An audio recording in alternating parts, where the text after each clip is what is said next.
צדיקים אמיתיים שוכני עפר, ובפרט לרבנו הקדוש צדיק יסוד עולם, נחל נובע מכוח חוכמה רבנו רבי נחמן בן פגה ושמחה נח נחמן נאומן זכותו יגן עלינו בישראל אמן. Grâce Hachem, Bessiata Dishmaya, Erev Tov à tous. Je suis très content de vous retrouver, après Rosh Hashanah.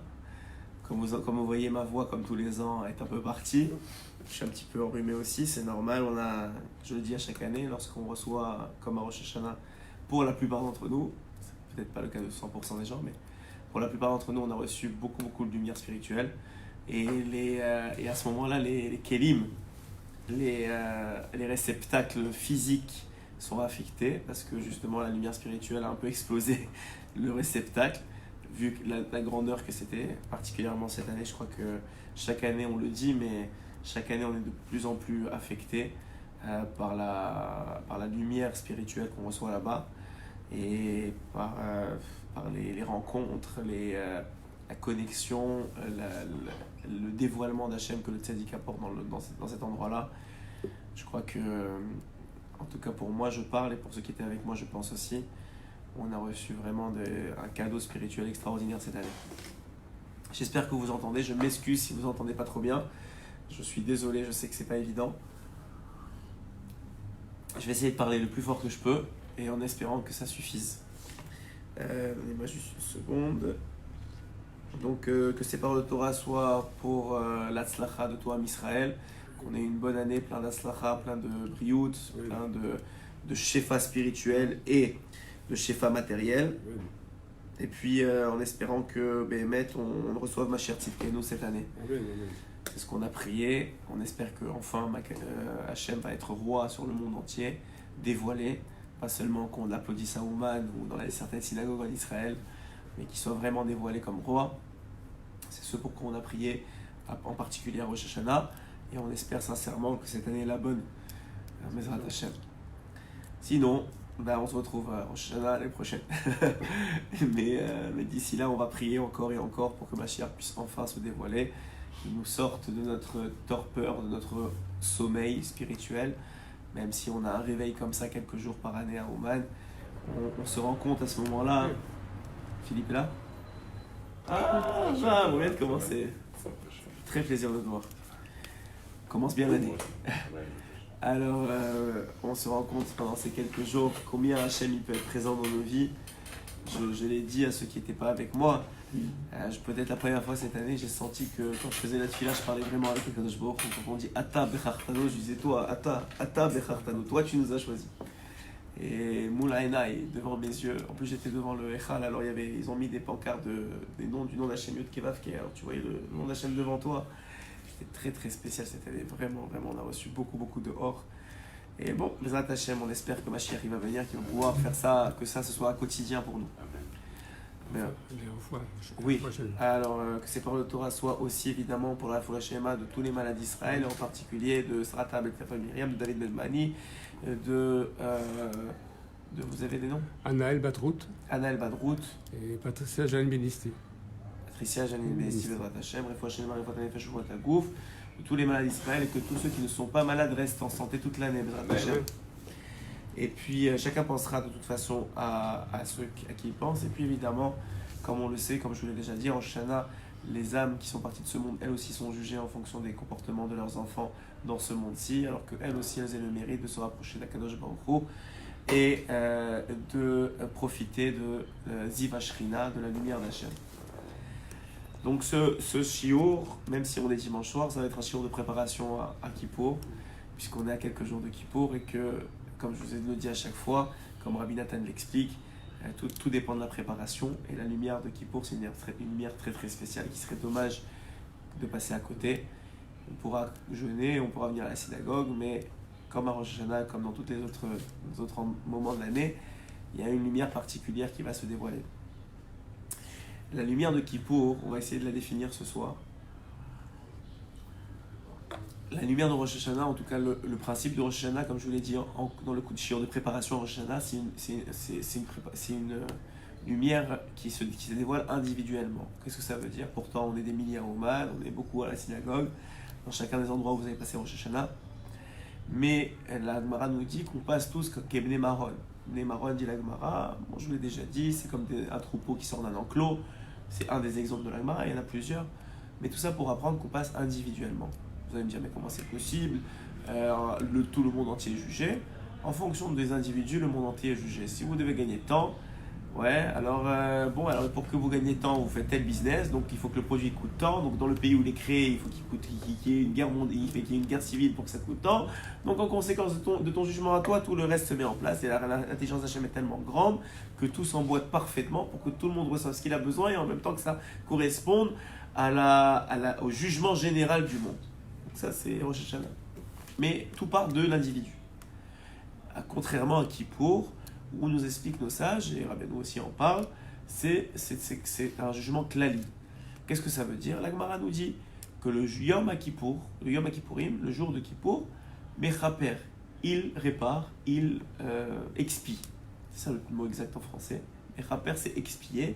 Il expie les fautes d'Aram Israël. Alors évidemment, on peut rentrer dans les détails. Quel type de fautes? On a déjà parlé de ça. C'est seulement les fautes qui sont les mitzvot assez qu'on a raté, ça veut dire par exemple vous n'avez pas mis les téphilines ou des choses comme ça, alors Yom Kippour va effacer de vos dossiers ce genre, ça s'exprime avec la bonté d'Hachem et la miséricorde d'Hachem, va effacer de vos dossiers, du dossier de Ham Israël, tous ces genres d'Averot, qui sont des Averot de mitzvot assez, de mitzvahs positifs qui ont été ratés. Maintenant pour ce qui est toutes les mitzvot assez, ou bien tout ce qui est Tipri ou l'Hachem, encore pire, alors ça ne suffit pas. Kippour, il faut soit des souffrances, comme le dit Agmara, soit la mort qui amène à 120 ans, qui amène une expiation complète. Mais c'est un cours en soi. Tout ça pour vous dire que, a priori, en tout cas pour ce qui concerne Kippour, le jour même répare. Si le jour même répare, alors qu'est-ce qui fait? Alors, quel que soit ce que vous fassiez à Kippour, ça va vous laver. D'ailleurs, c'est ce que faisait au moment du temple. Au moment du temple, il y avait un fil rouge qu'on accrochait. Et à la fin de Kippour, aux belles années du temple, le fil devenait blanc, mais Am Israël n'avait pas fait grand-chose. C'était plus le Kohen Gadol qui rentrait, qui priait pour Am Israël, qui rentrait dans le Kodesh HaKodashim, mais quand il sortait, alors le fil devenait blanc, après ça il devenait plus blanc, et on arrêtait de le mettre parce que ça rendait triste les gens, et ça faisait plus de dégâts qu'autre chose. Mais en tout cas, tout ça pour comprendre une idée fondamentale du Yom Kippour, c'est que le Yom Kippour, c'est un jour qui concerne tout Am Israël. Qu'est-ce qui en vérité est activé? Alors qu'est-ce que nous on a à faire? Vraiment, puisque de toute façon il y a une sorte de karcher qui est jeté dans le monde sur Am Israël, là où tu es. Alors qu'est-ce que l'Am Israël a à faire?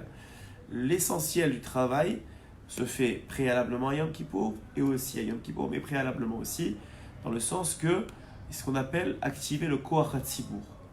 C'est quoi le Koach HaTzibur? J'en parle un peu tous les ans.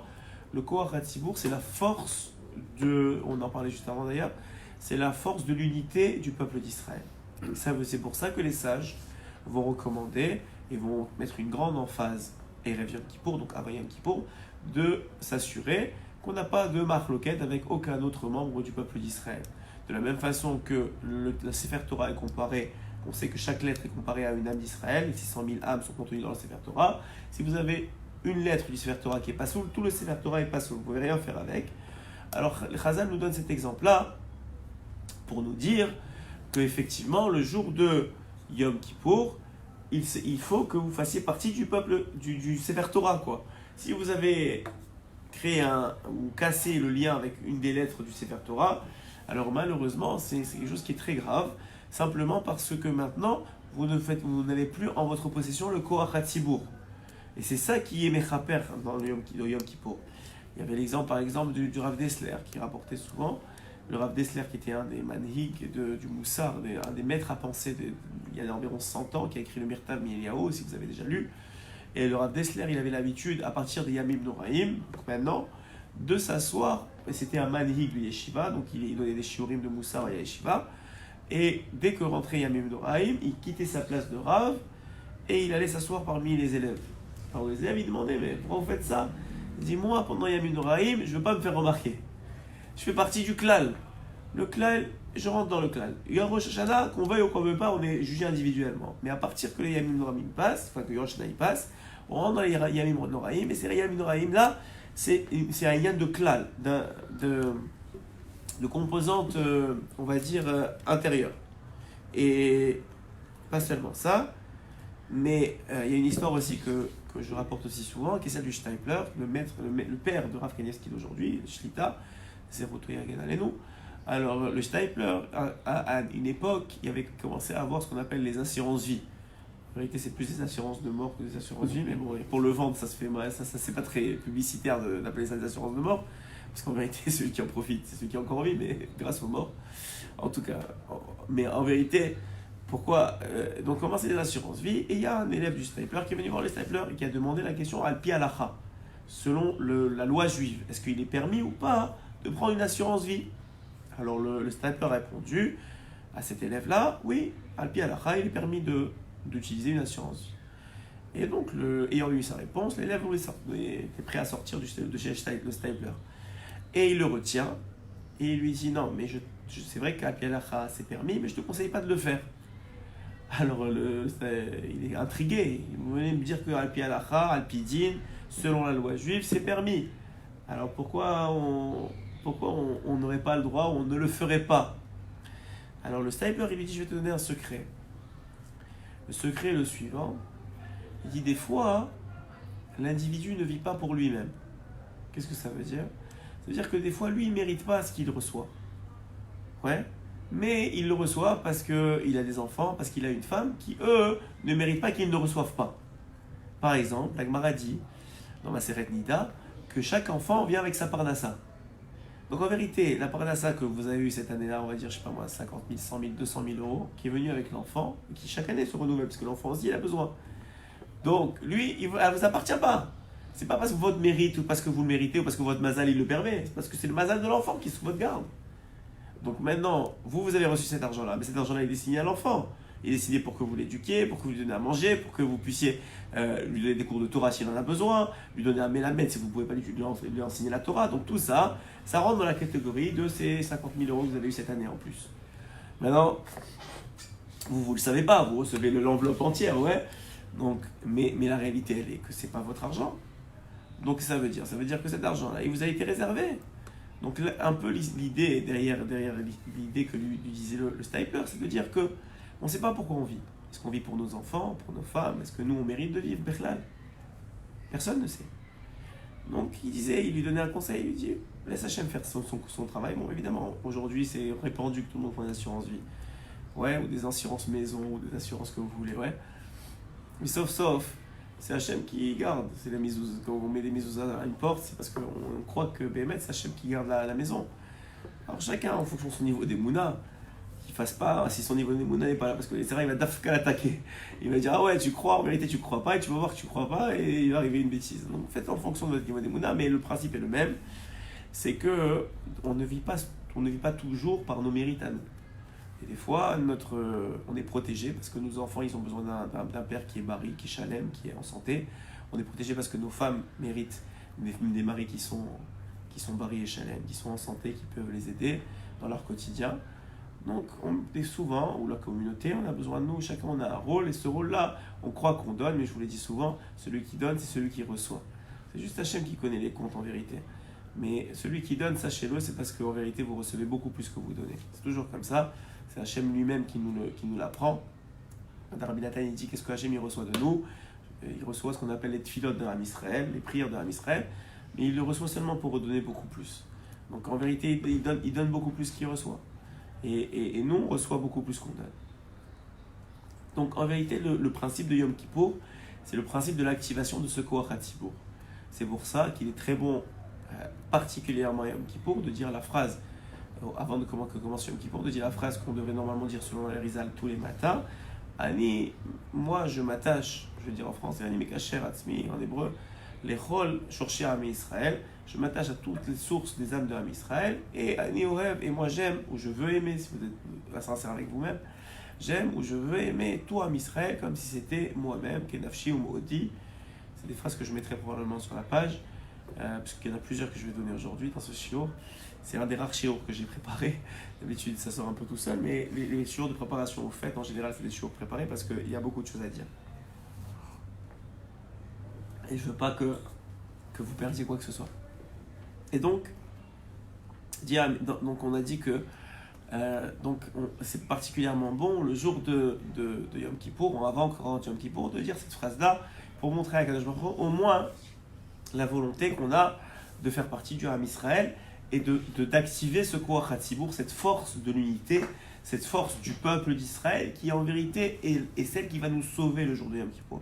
C'est seulement par la force du peuple d'Israël en tant qu'unité, en tant que peuple, qu'on est sauvé à Yom Kippour. Maintenant, je vais raconter une petite anecdote que j'ai racontée aussi à Shabbat. Excusez-moi, je bois beaucoup pour que je puisse parler parce que comme vous voyez, je suis dans des très bons, je vous rassure, je suis dans un très bon état spirituel, mais physiquement, ça peine un peu. Donc je disais, je vais raconter une anecdote. Le Rabbeinu, il dit que, je vous l'ai dit déjà en préparation du shiur de Rosh Hashanah, Rabbeinu, il dit que l'essentiel de Rosh Hashanah, c'est le Tikkun HaMachshavot. C'est la réparation de l'esprit. Le Rosh de l'année rencontre ton Rosh à toi qui est ta tête, qui rencontre, si vous êtes à Ouman, le Rosh du Tzadik. Ouais, et les trois se réparent l'un l'autre. Ouais. Et Rabbeinu, il dit comment on fait pour réparer notre esprit ou nos mauvaises pensées ou notre état d'esprit. Alors il dit très clairement que ça se fait par le Olam HaCherut. Le Olam HaCherut, c'est le monde de la liberté. Il faut être dans un monde libre dans son esprit. C'est-à-dire dans un état de... Vous savez, je vous ai dit aussi que dans le shiur qui prépare en général Pessah, je dis qu'on est encore en Égypte. Mais l'Égypte, c'est pas un Égypte physique, c'est un Égypte spirituel, c'est dans notre tête. Ce qu'on appelle Mitzraïm, c'est les Metzar, c'est les limites de notre esprit. On est limité au niveau de notre croyance, de notre émouna. On est aussi limité, excusez-moi, au niveau de... Non, ça va, si, monsieur. On est aussi limité au niveau de notre confiance en soi. On est limité au niveau de notre projection. Des fois, on est capable de beaucoup plus qu'on fait vraiment. On est capable d'énormément. Mais notre esprit nous dit non, tu sais, tu vas pas y arriver, c'est pas bon pour toi. Les marchavot, elles rentrent. Donc ça s'appelle le tikkun ha-marchavot. Et Rabbeinu, il dit comment tu fais pour rentrer dans le Olam HaCherut, parce qu'il donne des réponses. Il dit pas, te laisse pas comme ça. Il dit comment tu fais pour rentrer dans le Olam HaCherut, il te faut de la simcha. La simcha, la vraie joie, une joie interne, spirituelle, un peu qui est à l'intérieur de toi, une joie vraiment sincère, elle te rentre dans le Olam HaCherut, c'est-à-dire elle casse les barrières, elle casse les limites, elle te donne la capacité de croire en toi, et de croire en Dieu, et de croire d'avoir de la émouna, et de croire que rien ne peut t'arrêter. Bon, des fois ça s'arrête vite, parce que on retombe dans ce monde-ci qui est un monde de barrières et de limites. Tout est casé, tout est limité. Comme vous avez dit, il y a des catégories, il faut rentrer dans une case, etc. etc. Mais le Olam HaCherut, c'est ça. Et ça peut être le monde de l'esprit. Le monde de l'esprit essaie de casser les barrières. Vous savez comment ça marche. Le monde de l'esprit, c'est celui qui essaie d'aller au-delà des limitations que les hommes ont mis dans le monde. Donc en comprenant ça, alors j'étais, le premier matin de Rosh Hashanah, j'étais au Tzioun de Rabbeinu. Et j'étais déjà très heureux parce qu'on est ensemble et une sorte d'euphorie dans les prières, dans les Amenye Shemeraba, dans le Atabech Hartanu, dans les chansons qui ne s'arrêtent pas. Et c'est de répétition comme ça, de vouloir être connecté et de sentir une connexion à un dévoilement d'Hachem qui est, en tout cas pour moi, je parle et pour tous ceux à qui j'ai parlé, en tout cas la plupart, qui ont senti cette connexion et ce dévoilement d'Akadosh Baruch Hu qui est extraordinaire grâce au tzaddik. Mais en tout cas, je voulais encore plus. Et j'étais avec un ami, enfin, on était dans notre groupe à nous, un peu comme ça, au même endroit, on prend nos chaises. Tu sais, on prend nos chaises, à 5h du matin, on arrive avec nos chaises. Et, ouais, et on est devant le Aron HaKodesh, quoi. On est là et on prie, on commence à prier, vraiment. Et bon, j'étais comme ça, et on était pendant la Khazara de la Hamida, de Shachrit. Et je voulais être encore plus heureux. Alors, je voulais ouvrir encore plus mon esprit. Alors, j'ai une question comme ça qui m'est venue. Et la question a été la suivante. Je me suis demandé, qu'est-ce que Hachem il veut le plus au monde? Qu'est-ce qu'Akadosh Baruch Hu il veut le plus? Qu'est-ce qu'il veut le plus? Alors, il y a plein de réponses. On étudie. Vous savez, vous et moi, que Rabbeinu, il en rapporte plusieurs. Mais il y en a une qui m'est descendue comme ça. Et c'est la réponse du côté Mohamed. La réponse, c'est la suivante. C'est qui m'est venue, qui m'a rendu très très très heureux, en tout cas pendant les 7 heures de tefila, parce qu'on est parti de 5h jusqu'à midi, sans s'en rendre compte. Sérieusement, je n'ai pas senti la tefila passer. Mais pendant les 7 heures de tefila, qui m'a fait tenir la tefila à un très haut niveau spirituel, en tout cas, à un niveau spirituel, il y a sûrement beaucoup plus haut, mais pour moi, c'était déjà quelque chose que je n'avais pas connu jusque-là. Et la réponse, elle était que que Hachem, ce qu'il veut le plus au monde, c'est avoir une relation avec moi. Et chacun d'entre nous peut dire la même chose. Moi, je dis moi parce que c'était moi qui parlais. Mais tout le monde, il a été créé que pour moi. C'est ce que dit Rabbeinu, la Gemara, elle le dit. Un homme, il doit se dire que le monde, il a été créé que pour moi. Ça veut dire que Hachem, il a mis tout le système en place, toutes les planètes, tous les globes. Il a créé un tzaddik, juste pour que moi, je parle avec lui. Juste pour qu'à cet instant T de Tfila, je puisse le reconnaître comme roi, je puisse le couronner, je puisse lui parler, je puisse chanter pour lui. Tout ça pour ça. Sauf, il a créé des milliards de générations pour moi. Alors c'est vrai pour chacun d'entre nous, mais chacun il doit se dire pour lui-même. Et ce sentiment-là, qu'est-ce que vous voulez de plus grand que ça? Le roi des rois, qui peut avoir plein de choses à faire dans le monde, ce qu'il veut, c'est moi. Ce qu'il veut, c'est avoir une relation avec moi. Et ça m'a mis dans une simcha vraiment. J'ai tenu bon pendant. Vraiment, j'étais dans un autre monde pendant quelques heures. Et pourquoi je vous dis tout ça? Parce que en vérité, c'est ça, selon moi. Après ça, selon l'étude qu'on va faire, on peut voir différemment. Mais ce que Hachem il veut, c'est une relation avec nous. Tout le monde, tout ce qu'il a créé, la table, les chaises, le bois, name it, la mer, tout ce que vous voulez, la nourriture, tout, c'est juste pour avoir une relation avec nous. Alors, Chazal, et on le dit dans la Tfila, il y a 3 types de relations qu'on peut avoir avec Hachem. Il y a celui de Eved. Eved, c'est le serviteur. C'est-à-dire, celui qui fait ce que Hachem il veut. Hachem il veut quelque chose, alors... Ah, j'ai pas pris les livres. Là-bas, il y a 2 livres de Sirot. Il y a un livre de Sirot Haran, un petit livre, si vous pouvez me le ramener. Je l'ai laissé là-bas dans mon étude. Il est tout petit. Celui-là, exactement. Alors, il y a celui de Eved. C'est le premier niveau. Alors, les gens, évidemment qu'il le faut. C'est-à-dire que quand on veut fauter, on se rappelle qu'on est Eved Hachem et qu'on ne va pas contre la volonté d'Hachem. Mais le Eved, l'esclave, il fait ce que la volonté de son maître, mais il ne fera jamais plus. C'est-à-dire pourquoi? Parce qu'il n'a pas de relation émotionnelle avec son maître. Il a une relation de travailleur. Le maître, il dit quoi faire, il fait. Il dit rien, il fait rien. Pourquoi? Parce qu'il n'a pas, pas envie de faire. Il le fait parce que c'est son maître. Après ça, il y a le niveau de fils. Le niveau de fils, c'est un niveau encore plus élevé. Que non seulement tu vas faire maintenant les choses que ton père, qui est Hachem, il veut que tu fasses, mais tu ne vas pas le faire parce que tu as une obligation de le faire. La preuve, c'est que des fois les fils se rebellent. Mais quand tu vas faire les choses, c'est pas toujours que tu vas le faire, mais quand tu vas les faire, tu vas le faire par amour pour Hachem. Parce que tu as un sentiment tu as un sentiment de reconnaissance, tu as un sentiment de lien émotionnel, affectif avec ton père. Et tu vas surtout faire des choses qu'il ne t'a pas demandé. Des fois, ça va être, moi, mon fils, Lénara, je lui ai donné de l'argent pour acheter un cadeau à Ouman, il a acheté un cadeau pour sa mère. Avec l'argent que je lui ai donné. Je ne me suis même pas rendu compte, c'est en revenant que j'ai réalisé que ce qu'il avait acheté, c'était pour sa mère. C'était un petit collier pour sa mère. Maintenant, ça, c'est un fils. C'est un enfant qui a développé une relation émotionnelle d'amour pour sa mère, qui est prêt à ne pas s'acheter un cadeau, qu'il a 7 ans maintenant, il ne peut pas s'acheter un cadeau pour lui-même, pour pouvoir acheter pour sa mère. Ça, c'est pas un évêque qui peut faire une chose pareille. Un évêque, tu lui dis achète-moi, ne m'achète pas, va jouer ailleurs, je ne m'ai rien demandé. Ouais, le fils, c'est encore un autre niveau. Et puis, il y a la relation de femme, de maritale, on va dire, qui est encore un autre niveau. Où là, il y a une sorte de fusion, où si tu n'achètes pas le cadeau, il y a un problème. Ok? Celui qui fait le fils, qui achète un cadeau, c'est du plus. Mais le mari qui achète pas un cadeau pour sa femme, il y a quelque chose qui ne va pas. Parce que c'est sous-entendu dans la relation. Que maintenant, tu fais partie de mari et femme, vous êtes sur un même niveau d'égalité, et vous êtes sur un niveau où il y a un amour, normalement, qui doit être tellement fort qui s'entretient par les cadeaux et par les relations, par l'aide et par le soutien et par le fait que vous avez une même âme qui est séparée au Lama Haïmet et qui se retrouve ici. Donc finalement, on est dans une relation qui est beaucoup plus fusionnelle que celle d'un fils, qui est elle-même beaucoup plus fusionnelle que celle du Eved. Ok? En vérité, on est les 3 à la fois. Et à chaque fois, en fonction de notre niveau de Khérout, notre niveau de Simcha, on touche à un niveau différent. Et aussi, en fonction du niveau de dévoilement d'Akadosh Baruch.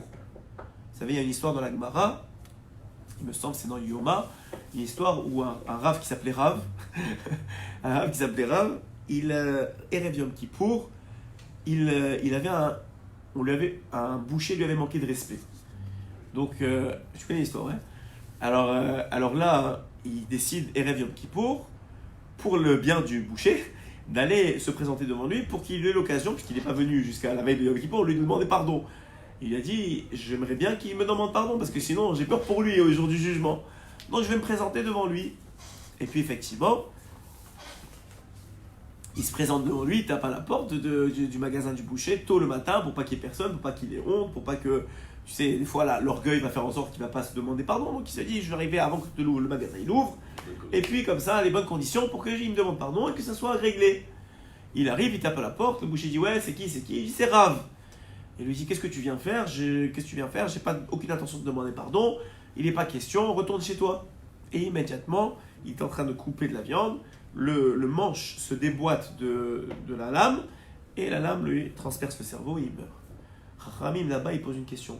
Il dit, on sait que Erev Yom Kippour, ah oui, ça c'est aussi un conseil que je vous donne, qui serait un bon conseil pour toi, Israël, c'est qu'aussi la façon d'accéder au Olam HaChirut, et au Koach HaTzibour, donc à la force de l'unité d'Am Israël, c'est effectivement, si vous avez des problèmes avec quelqu'un, de demander pardon, mais surtout si vous avez eu des problèmes avec quelqu'un, de dire à voix haute, Ani Mochel, je pardonne tout celui qui m'a fait quoi que ce soit. Vous savez, la petite Keta qui est écrite tous les soirs qu'on devrait dire normalement pour ceux qui font Kriyat Shema.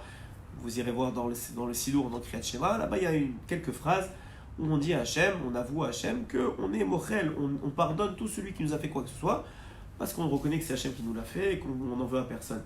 Ce serait très bon et pour nous-mêmes, et pour les autres, et pour toi, Israël, et pour Yom Kippour, et pour l'année qui vient, de le faire, Erev Yom Kippour, peut-être le matin, peut-être la veille, de dire à Kadosh Baruch Hu avec des mots, parce que je le répète, les gens ils ne comprennent pas, mais toute la puissance du juif, elle est dans ces mots. Tout le pouvoir du juif, il est dans ces mots. On dit, ouais, qu'est-ce que ça fait de dire une phrase? Mais on ne voit pas ce que ça fait. Mais ça fait énormément, plus que n'importe quelle action dans le monde. Un juif, par sa parole, hein? Même s'il ne met pas le cœur dans Même s'il ne met pas le cœur. S'il met le cœur, c'est mieux. Mais s'il n'a pas le cœur, au moins il le dit. Ou bien s'il veut être honnête, je veux. C'est ça que je veux. Au fond de moi, je n'ai pas le cœur de le faire, mais je veux pardonner. Hachem, je veux pardonner. Je veux pardonner à tout celui qui m'a fait du mal. Je veux pardonner, je veux croire que c'est toi qui est derrière tout ça. Et je ne veux pas vouloir à personne. Ou bien, puisque on le sait, que la volonté du juif, elle est positive, c'est la raison pour laquelle quand quelqu'un ne veut pas divorcer, donner son guet, on le frappe. Ouais, la Gemara dit pourquoi on a le droit de le frapper? Parce qu'en vérité, il veut. C'est juste qu'il a du Yetzer Hara. Alors c'est difficile à comprendre parce qu'on a tellement d'Yetzer Hara qu'on ne se rend pas compte qui on est vraiment. Mais sauf, fondamentalement, on est des gens bien. Je vous rassure. Et donc, si tu ne peux pas dire je mochel, ani mochel, tu dis je veux. Je mettrai toutes ces phrases-là dans la page pour que tout le monde puisse y accéder. Mais donc c'est bon de le dire, simplement pour qu'on passe une bonne année, et aussi que vous, il y a un lien comme ça que l'homme, que personne ne soit puni à cause de nous. Il y a un lien comme ça, que c'est très important que personne ne soit puni à cause de nous. Parce que même si on a raison, si la personne elle est punie à cause de nous, on va avoir un problème dans l'histoire. On va te dire, on va voir ce que David Ameller, il demande à Shlomo Ameller, je vous l'ai déjà dit, il demande à Ameller à la fin de sa vie, règle les comptes à telle et telle personne. Quand David Ameller a juste à faire, alors qu'il va partir de ce monde. Non, il veut s'assurer que quand ils arrivent au Lamaba, on leur dise pas c'est à cause de David qu'il a été puni ou qu'il va au Guénam ou je sais pas quoi. Il règle son compte ici. Ouais, il voulait pas le faire lui-même parce qu'il y avait des intérêts personnels, mais son fils il l'a fait avec Shimi Ben Gera et d'autres, que si vous connaissez un peu le Tanakh, vous savez comment c'est raconté. Mais tout ça pour dire qu'il est important, très important, surtout pour nous personnellement, mais en plus pour toi, Israël, d'être mochel, tout ce qu'on a pu nous faire involontairement ou volontairement, sur notre mammon, sur notre argent, si on le sait ou si on ne le sait pas, si on a parlé de nous, si on n'a pas parlé de nous. On est mochel, on pardonne. De la même façon que toi tu pardonnes, Hachem va te pardonner. De toute façon, il va te pardonner. Mais ça va être plus facile. Parce que comme je vous l'ai dit, il y a une différence entre le pardon et l'expiation. C'est une grosse différence. Le pardon, c'est je t'ai pardonné, mais il faut encore que tu règles les dettes, il faut payer. Et l'expiation, c'est fini, on ne se rappelle plus de rien. On règle les comptes, on déchire la feuille, il n'y a plus de dettes. Page blanche. C'est une grosse différence. C'est sûr que le fait de mochel, toi, Israël, tout celui qui t'a fait du mal, ça aide à l'expiation, ça enlève des souffrances, ça enlève plein de choses. Pourquoi on s'en passerait? Une parole, mazé, c'est quoi? C'est énorme. Mais cette parole-là, c'est des anges que vous créez. Nous, on ne réalise pas. On croit que l'action, on est dans l'Olam depuis 2000 ans, on est en exil. On croit que c'est l'action qui fait. Mais ils savent que c'est l'action qui fait. Chez le juif, c'est pas l'action qui fait. C'est la parole qui fait. Je vous ai déjà dit, je vous l'ai raconté plusieurs fois, cette histoire de... J'ai tellement de choses à dire, je ne veux pas trop m'éloigner, mais ça vaut la peine de comprendre. Rabbi Nathan, il donne l'exemple suivant. Dans une des halachas, dans l'école Écoute Halachot, il dit il y a une halakha que si un terrain il est laissé à l'abandon 3 ans, alors quelqu'un peut le récupérer et l'utiliser. Donc il donne l'exemple, il y a Shimon et Réhouven. Shimon et Réhouven, ils avaient 2 terrains à Yerushalayim, voisins. Et malheureusement, Réhouven, il n'arrive pas à joindre les 2 bouts. Sa femme lui dit on n'arrive pas à manger, on n'y arrive plus, viens, on va un peu en Kouslarets, on fait un peu d'argent et on revient. Donc Réhouven, il prend toute sa famille du jour au lendemain, il prend un billet de bateau, il prend sa famille, il s'en va jusqu'en Afrique du Nord, là-bas au Maroc. Et il arrive, il fait plusieurs mois de voyage, il arrive au Maroc, c'est difficile au début parce qu'il ne connaît pas tous les rouages, et puis petit à petit il s'installe, il grandit, il évolue, et puis ça prend plusieurs années, presque 20 ans. Et puis pendant ce temps-là, au bout d'une année, 2 années, 3 années, Shimon il voit que Réhouven ne revient pas, il se dit peut-être qu'il a fait naufrage, peut-être qu'il y a quelque chose. En tout cas le terrain, il y a des ronces qui sortent, il dit c'est chaval, dommage que le terrain il reste comme ça à l'abandon, je vais le récupérer. Il le récupère, c'est pas d'une bonne intention, il le récupère, il le nettoie, il l'affriche, il commence à construire dessus, il fait des immeubles, il commence à louer des hôtels, il fait du business. Et il agrandit son terrain à lui, il en fait en plus, ça lui fait un double terrain. Et il est très content, 20 ans, il s'éclate. Et il a l'usufruit, il gagne de l'argent, c'est génial pour lui. Et puis au bout de 20 ans, il y a Shimon qui revient dans son terrain. Et Shimon, qu'est-ce qu'il fait? La première chose qu'il fait, il va chez lui. Il arrive à Yerushalayim, il voit des immeubles, des hôtels, il dit c'est quoi ça? C'est pas moi qui les ai construits. Il demande autour de lui, c'est qui ça? Il dit ça Réhouven. Il dit Réhouven, ah oui, il va voir Réhouven, il dit Réhouven, c'est très gentil ce que tu as fait, mais c'est mon terrain, c'est à moi. Il dit oui, mais il y a une halakha qui dit qu'au bout de 3 ans, si le terrain il n'est pas occupé, il est mis en abandon, il est efker, on dit en hébreu. S'il est efker, ça appartient plus à personne, et donc je peux le récupérer. Il dit, alors Shimon, il regarde Réhouven, il dit oui, mais d'accord, mais c'est mon terrain. Il dit écoute, tu sais quoi, viens, on va au Beddin, et ils vont régler eux-mêmes là l'histoire. Ils vont au Beddin à Yerushalayim devant 3 juges. Et Réhouven, c'est le premier qui parle. Il dit voilà, le terrain était à l'abandon pendant 3 ans. Il y a une halakha que je peux le récupérer. J'ai récupéré, j'ai fait travailler, j'ai investi. C'est à moi. Donc voilà, c'est à moi. Effectivement, le Beddin, il est masqué, mais il est d'accord. Il dit tu as raison. Il y a une halakha comme ça que si le terrain il est laissé FKR, il est laissé à l'abandon, il n'y a pas de signe de vie sur le terrain, il n'y a pas de signe de propriétaire, il t'appartient. Et puis à ce moment-là, comme un lapin tiré du chapeau, il y a Shimon qui arrive avec une enveloppe, avec 20 papiers dedans. Et dans ces 20 papiers, le Beddin l'ouvre, il le consulte, c'est 20 témoignages que Shimon il a fait, je sais pas moi, il était à Casablanca au Maroc, à Casa, au Beddin de Casablanca, à l'époque il n'y avait pas d'internet, il n'y avait pas rien, au Beddin de Casablanca, 20 témoignages qu'il a fait signer par le Beddin, comme quoi il a un terrain à Yerushalayim et qu'il n'a aucune intention de le laisser FKR. Donc là, le Beddin, il regarde ça, il se retourne vers Réhouven, il dit on est désolé, le terrain, même si toi tu croyais par Taout qu'il était FKR, en vérité, Shimon n'avait aucune intention de laisser FKR, il a témoigné. Et que ce témoignage, il est valable. Et donc non seulement il récupère son terrain, mais il récupère tous les immeubles que tu as créés dessus, et tous les hôtels, et tout ce que tu as fait, c'est à lui. Ce que tu as gagné pendant ces 20 années, Maouchaba, bravo, très bien, j'espère qu'il a au moins réussi à payer ses immeubles, mais sinon, tout le reste, c'est à lui. Maintenant, Rabbi Nathan, il apprend cette halakha-là, et il nous donne le secret de la halakha, enfin, ce qu'on est capable de sortir en plus que le pshat, pashout, que ce qui est écrit. Il nous dit qu'un homme, souvent dans sa vie, il part en vacances. Il part en vacances de lui-même. Et c'est qui prend les rênes? C'est son Yetzirara. C'est le Samer même, ou l'envoyé du Samer même. Donc le Yetzirara, il peut durer 1 an, il peut durer quelques semaines, il peut durer 1 an, 2 ans, 10 ans. Des fois il se réveille, mais bon, le Yetzirara, il lui fait fauter, il gère sa vie. Il gère complètement sa vie. Donc dit Rabbi Nathan, à partir du moment où l'homme, il dit, il n'a rien fait encore, il dit à Hachem régulièrement, lui dit tous les jours, mais on va dire régulièrement, Hachem, tu vois ce que je fais, tu vois toutes les bêtises que je suis en train de faire, je m'énerve, je triche, j'arrive pas, c'est pas moi, je veux pas. Moi je veux pas être ça. Moi ça m'intéresse pas d'être comme ça. Moi je veux être quelqu'un de bien. J'y arrive pas. Pour l'instant, tu m'as pas encore sauvé de tout ça, j'avais été de malade, j'y arrive pas. Je me bats, je tombe, je me bats, je tombe, je me bats, je tombe. J'y arrive pas. Moi, ce que j'ai en train de te dire, mon témoignage à moi, c'est que moi, je ne veux pas être ça. Ça, c'est pas moi. Moi, je suis le Baal Habayit de mon âme, et moi, si c'était moi, sans les Tzerara, je voudrais faire que ta volonté. Il dit, Rabbi Nathan, à partir du moment où un homme il fait ça, arrivera un jour où Hachem il aura pitié de lui, il le fera faire tchouva, mais cette tchouva-là, elle sera rétroactive à partir du moment où il a dit je veux pas, même si c'est 20, 25 ans, 30 ans avant. elle sera rétroactive. Ça veut dire qu'il va transformer tout ce que l'Yetzirah a travaillé sur son terrain et a voulu construire son terrain en bien. Il faut d'autres témoignages. Hein? Il faut d'autres témoignages. De qui? Non, à partir du moment où il témoigne devant Hachem, il dit Rabbi Nathan, ça suffit. C'est le juge des juges. Il dit Hachem, voilà, régulièrement, il dit Hachem, moi je veux pas être comme ça. Je veux pas, je tombe à chaque fois, je veux pas. Je veux pas être tombé dans la tavat achila ou tavat mamon ou tavat niou, je veux pas. C'est pas moi. Alors il dit et tu pries, je t'en supplie, sors-moi de là. Et tu te bats, mais tu n'y arrives pas. Il dit Rabbi Nathan, un jour arrivera où Hachem il te sauvera, et a posteriori, juste parce que tu as dit, tu as sorti une parole de ta bouche, je veux pas, ça va être compté comme si tu avais, depuis le début, tu n'avais pas fauté. Vous imaginez le poids de la parole, combien c'est fort une parole. Alors là aussi, on dit, ouais, il faut dire la tefila, mais c'est énorme ce qu'on est en train de faire avec notre bouche.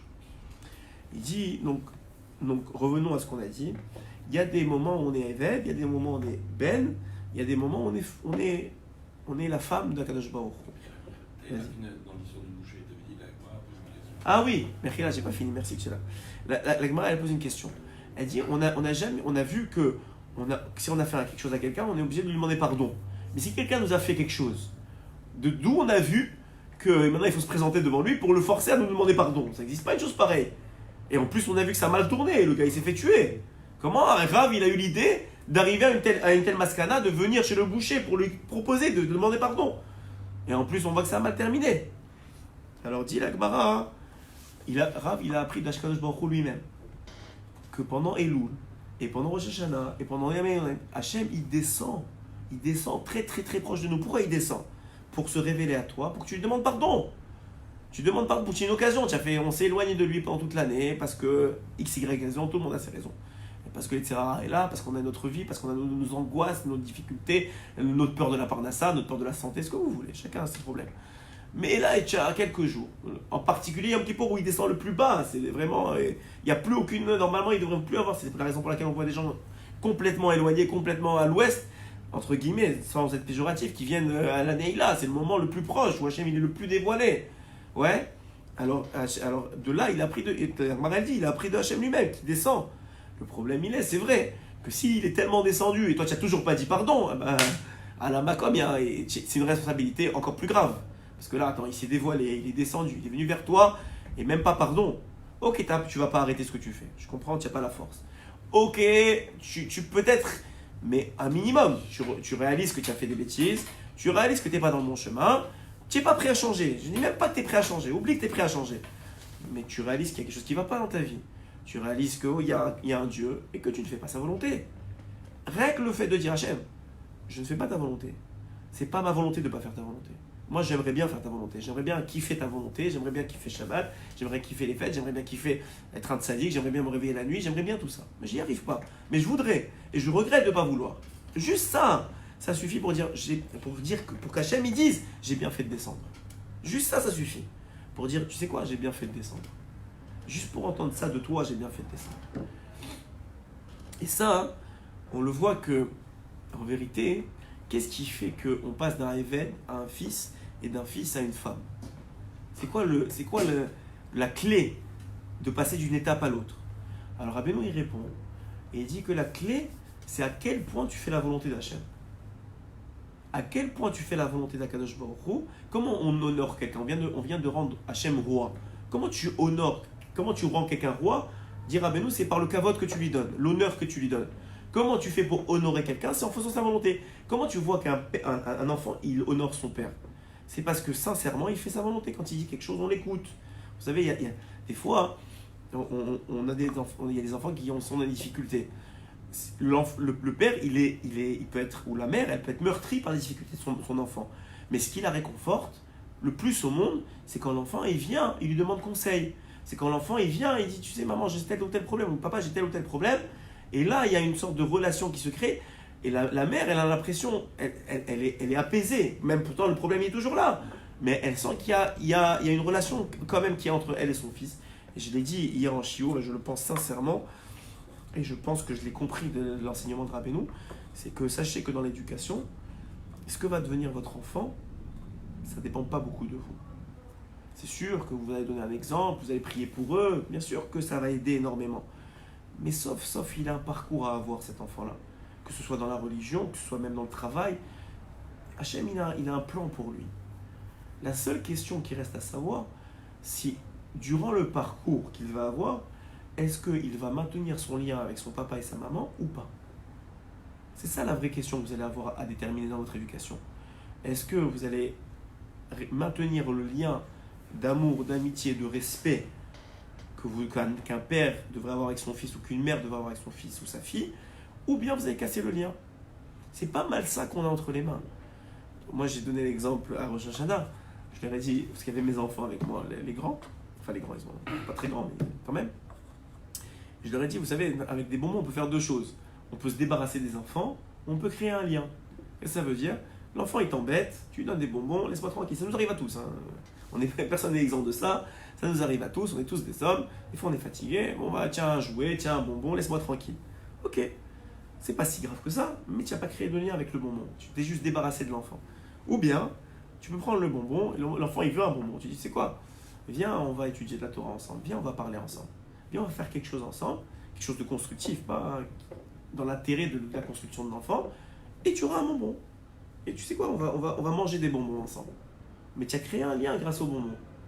Et c'est la même chose avec Hachem. Hachem, il a des mitzvot.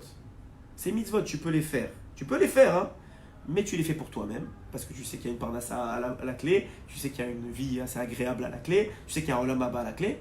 Ou tu fais les mitzvot pour connecter avec Akadosh Baruch Hu. Qu'est-ce que vous pensez qu'il préfère, Hachem?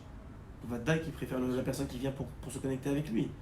Et en plus, il aura la parnassa et tout le reste. Parce que Hachem, il a toutes les clés. C'est pas ça qui manque. Et en plus, ça arrivera au bon moment. Alors Rabbeinu il demande, alors il dit si c'est ça la clé du passage, ouais, des étapes. Alors comment on fait la volonté d'Hachem? Vadaï, on a rapporté dans plusieurs écoutes morales pour ceux qui viennent souvent, que Vadaï, que les lalachas c'est la base. Les 4 amot de la lalachas c'est la volonté d'Hachem écrite. C'est pour ça que des centaines et des centaines de rabbanim et de tzadikim ils ont sué, ils ont étudié, pourquoi? Pas pour eux-mêmes, pour sortir l'essence de la volonté d'Hachem. Pour qu'il y ait un Shulchan Aruch aujourd'hui, qu'on puisse ouvrir, qu'on sache dans telle situation quoi faire. Il y a un Shulchan Aruch, Rabbi Zakaro il l'a sorti, et tout le monde est d'accord avec ça, même les Ashkenazim, même tout le monde. Voilà un point où l'unité elle existe, c'est que l'alacha c'est l'alacha. Et ce que Hachem il a demandé, c'est ça sa volonté. Ça c'est évident. Maintenant, ce qui est beaucoup plus fin, et ce qui est très beau chez Rabbeinu, c'est qu'il dit que 80, pour quelqu'un qui est religieux relativement, et qui connaît un peu l'alacha, ou qui a un rave, quand il a une question il lui pose, 80% de sa vie, c'est pas des choses moutard ou assourd que tu as le droit de faire ou pas le droit de faire. C'est des choses que tu as le droit de faire, mais tu sais pas où aller à A ou à B. Est-ce que maintenant c'est le temps de venir au shiur ou c'est le temps de rester avec ta femme? Les deux c'est une mitzvah. C'est quoi que Hachem veut de moi maintenant? Est-ce que maintenant c'est le temps de travailler dans tel travail ou tel travail? Les deux ils sont Chalak Bet Yosef. Les deux ils sont permis. Mais c'est quoi qui veut Hachem de moi? Est-ce que pour celui qui est en shiur c'est encore mieux? Est-ce que Hachem il veut pour moi cette femme ou cette femme? Comment je sais? Alors nous, malheureusement, si on n'a pas le secret que je vais vous donner ce soir, on travaille a posteriori. C'est-à-dire que c'est quand tu reviens de la Torah que tu sais si tu as bien fait d'y aller ou pas. Ouais, c'est quand tu t'es marié que tu dis ah, peut-être ça aurait été mieux l'autre ou pas. Une fois que tu es marié, tu sais que c'est la bonne. Mais on va dire, c'est-à-dire, c'est quand tu as fait tel choix de travail, tu dis ah, peut-être j'aurais dû faire l'autre. Tu es toujours en safek, tu es toujours en doute. Est-ce que c'est bien, c'est pas bien? Parce que c'est des choses qui sont permises. On parle pas des choses des avérotes. L'avérote, c'est sûr que c'est clair, tu as un Shulchan Aruch. Il te dit quoi faire, pas quoi faire, c'est clair, ça d'esprit tranquille. Il s'agit de l'étudier ou d'être connecté à quelqu'un qui l'étudie, qui le connaît vraiment. Mais quand il s'agit de 80% de notre vie, que c'est des choses, est-ce qu'on mange là ou là? Ou est-ce que tout est cachère? Ou est-ce qu'on va en vacances là ou là? Tout est cachère, mais qui sait? C'est quoi vraiment la volonté d'Hachem pour moi? Alors Rabbeinu, il a un secret que lui-même il faisait. Je vais vous le lire, il écrit dans Sichot Haran. C'est un des plus beaux secrets que j'ai découvert cette année. Parce que je l'ai découvert récemment. C'est un Sichot Haran que j'ai lu il y a longtemps, mais qui m'a jamais frappé. Et le jour de... C'était un jeune, je pensais à Sarah Betamouz. J'étais avec Aaron Pinto, Rabbi Aaron Pinto, qui se reconnaîtra. Et il m'a rappelé, il m'a dit viens on étudie ça. Et je l'avais déjà lu, mais j'avais pas vu l'importance de cette chose-là. C'est un vrai secret extraordinaire ce que je vais vous donner maintenant. Regardez ce qu'il dit Rabbeinu. Tov Meod, il est très bon. Le'ashlich atzmo al Hashem Yitbarach, de compter sur Hachem, de se reposer sur Akadosh Baruch Hu, ve'lismoch alav, et de se reposer sur lui. Ve'darki, il dit ma voix, donc c'était la voix de Rabbeinu, c'est comme ça qu'il faisait lui. Kesheba hayom, lorsque le matin arrivait, il disait la phrase suivante, Ani Moser, je confie, ou je donne, ou je confie, Moser c'est je confie, Kol atnuot sheli, tous mes mouvements, Veshel Banai, et de mes enfants, avec Atluimbi, et de tous ceux qui dépendent de moi, à Hashem Itbarach, à Hashem. Sheiye, que tout soit, à Kol Kirtsono, comme sa volonté. Tous les matins, il disait, après Modéani, il disait ça. Pourquoi il disait ça? Il dit Rabbeinu, parce que si tu as dit ça, tu es sûr que ce que tu vas faire dans la journée, c'est la volonté d'Hachem. Il dit, je comprends pas. Même si je le dis pas, c'est la volonté d'Hachem. Rabbeinu dit non. De la même façon que le Zohar dit que quand il n'y a pas de Rav, c'est le Samerben qui est ton Rav, c'est le Satan qui est ton Rav, la même chose. Si toi tu dis pas à Hachem, je veux que tous mes mouvements soient selon ta volonté, eh ben le Samerben il va s'immiscer, le Yetzirah va s'immiscer, il va t'amener là, il va t'amener là, il va t'amener là, et il va t'amener dans des endroits que tu n'aurais pas dû aller normalement, que c'est pas la volonté de Hachem que tu ailles. Même des choses permises, que c'est pas, que ça va rallonger le chemin, ça va rallonger la Géoula, on va dire. Ouais, si c'est le schéma, le but final, c'est la venue de Mashiach, eh ben c'est permis, mais ça va rallonger. Alors dire Rabbeinu, dommage, Chaval, le matin, tu te réveilles, tu fais Modéani. Après Modéani, tu dis Hachem, je te confie mes mouvements, ceux de ma femme, de mes enfants, de tous ceux qui dépendent de moi, que tout soit comme ta volonté. Il dit à partir du moment où tu as dit cette phrase, sache que maintenant, quand le Yetzirah il va vouloir t'amener dans l'endroit qui est plus long, dans le chemin plus long, il aura un écran. Il va devoir s'adresser à Hachem. Parce que toi, maintenant, tu t'es mis dans les mains d'Hachem. Donc maintenant, lui, il va dire Hachem, est-ce que j'ai le droit de l'amener là? Et Hachem, il va évaluer. Est-ce que oui ou non, c'est bien? Est-ce que ça vaut la peine qu'il aille là-bas? Peut-être c'est bon pour lui de rallonger le chemin. Peut-être. Ou peut-être pas. Mais en tout cas, c'est plus avec toi qui va s'attaquer directement que nous. De toute façon, on est sans défense. Il va directement, et il dira Benoît Kadosh, il va aller voir Kadosh Baruch Hu, parce que maintenant, tes mouvements, ils sont entre les mains d'Hachem. Par ta parole à toi. Une phrase qui vaut 2 secondes, ça prend. Mais cette phrase-là, elle change ta vie. Et regarde, il dira, mais non, moi je le faisais moi-même. Pourquoi? Gam azai en sarif lidon. Parce qu'à ce moment-là, j'ai plus besoin de m'inquiéter. Je m'inquiète plus, Velarchov, et je vais penser, est-ce que j'ai fait le bon choix ou pas? On parle pas de Avera. Avera, c'est pas un bon choix. C'est toutes les choses qui vont arriver, c'est Hachem, ne me casse plus la tête. Je me casse plus la tête. J'ai mangé dans tel restaurant, j'ai vu telle personne que j'aurais pas dû voir, je voulais pas voir. C'était la volonté d'Hachem. J'ai été étudié, ou je suis resté avec ma femme et j'ai raté l'étude. C'était aussi la volonté d'Hachem. Ma femme elle avait plus besoin de moi. Ou je vais à l'étudier et ma femme elle était pas contente, mais c'était quand même la volonté d'Hachem et ça va s'arranger. Je sais pas, je vous donne des exemples qui sont de la vie quotidienne, mais chacun il pourra trouver. Ou bien j'ai fait tel choix avec mon enfant, je l'ai amené dans tel endroit. Et j'aurais peut-être pas dû. Ouais, beaucoup ils disent à Ouman, ils disent ouais, mais tu comprends pas, les Haredi, vous savez qu'ils veulent pas se mélanger avec personne. Ils disent ouais, mais à Ouman, il y a toutes sortes de monde. Mais Dafka, Hachem, il fait en sorte que toutes sortes de monde soient positifs pour eux. C'est enrichissant. La diversité dans le peuple Israël, c'est enrichissant, surtout quand on est à Ouman où il y a une sorte de bitou, prira, et qu'il y a très peu de Yetzirara, et c'est extraordinaire comme ambiance.